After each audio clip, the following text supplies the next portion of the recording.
and we have all the proof of this. I have the actual physical proof of it. To take the first American show to go to Japan. A variety show. This was, what year was this? I was 1930.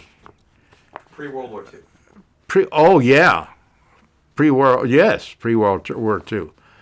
And while he was there, the war broke out between China and Japan.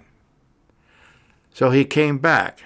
Now I would like to show it on the camera because not very many people have seen it, was a watch that the Emperor of Japan gave my father. It's one of a kind. It's beautiful. It's one of a kind. Not ostentatious, extremely good taste, but whatever. Anyway, they came back. So then my father became for the lack of another phrase, the agent or the representative for the the pan time. He would pick the axe and they would go on and do it on and so on and so forth. As he did that, he became bigger. His name in Hollywood became bigger. Eventually, my father became a head of the AGVA, it's the Agents Association. And he was president of that for 6 years running. So every agent that book an act in any nightclub or just like the movies and television, once you're in the union, you're in. And my father was ahead of that. It's bad to call it a union because it was more of a Hollywood wasn't then what it is today. And but you had to be an AGVA member to work on certain nightclubs, et cetera, et cetera. Anyway, through that, then comes the names that I've just read to you, and many more in and out. So how did he find Sammy Davis Jr.? All right. When Sammy got out of the Army, the Second World War, that story in itself is a whole TV show.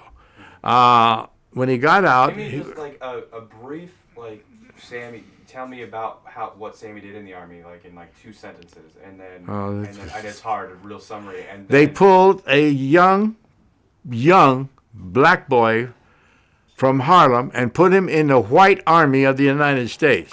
And you can imagine, or anybody can imagine, what they did to him. Beer, peeing in the beer, et cetera, and Sammy doesn't drink.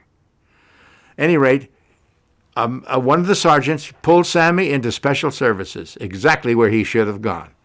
Sammy would then become a performer. And that's where he was performing. Now, during the course of my father's tour on stage, back in the vaudeville days, he became friendly with Will Maston, Sammy's uncle. All right, that was way before. Now a lot of time has passed. But when Sammy got out of the Army, he came to Hollywood.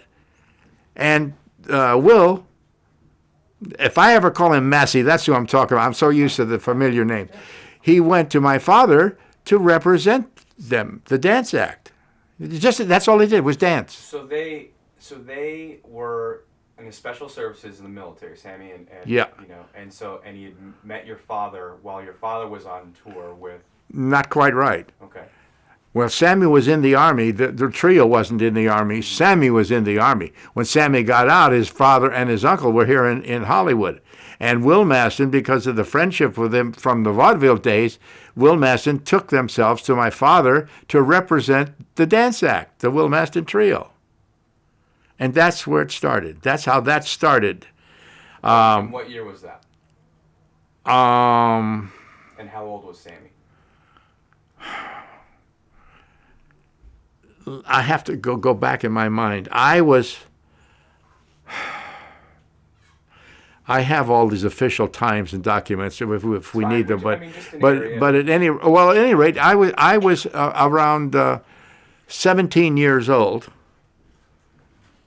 That would be 1930. Well, I was born in 31. So if you want to back figure it, go ahead, because I'm not. But anyway, I was around when I was in high school. Okay, I was in my junior year in high school. Is when I met Sammy. Remember, I told you that I hung out with my father constantly all my life. So you told me off camera. So tell me a little bit how, you and your father, what you and your father's relationship was. The relationship I got started with Sammy and the Will Master Trio started long before that. It started